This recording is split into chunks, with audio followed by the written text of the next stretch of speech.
नमस्कार। हमारे हिंदू धर्म में हवन की परंपरा बहुत पुरानी है।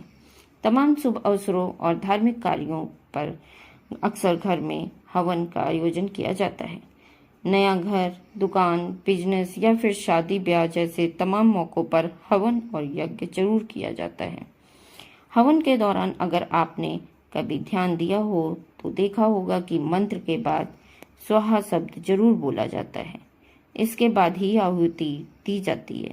लेकिन क्या आपको पता है और इसे बोलना क्यों जरूरी माना जाता है?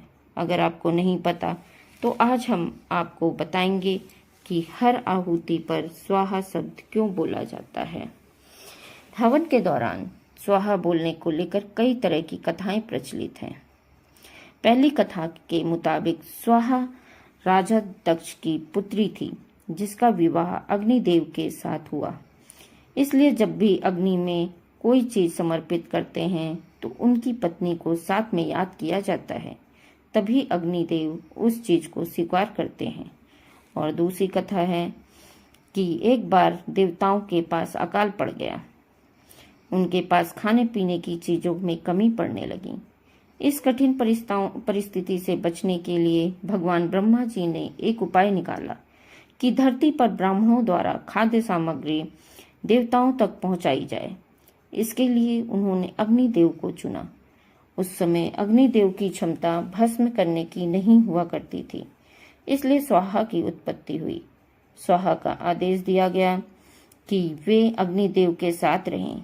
इसके बाद जब भी कोई चीज अग्निदेव को समर्पित की जाती तो स्वाहा उसे भस्म कर देवताओं तक पहुंचा देती थी।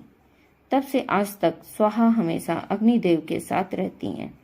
और तीसरी कथा के मुताबिक प्रकृति का एक कला के रूप में स्वाहा का जन्म हुआ।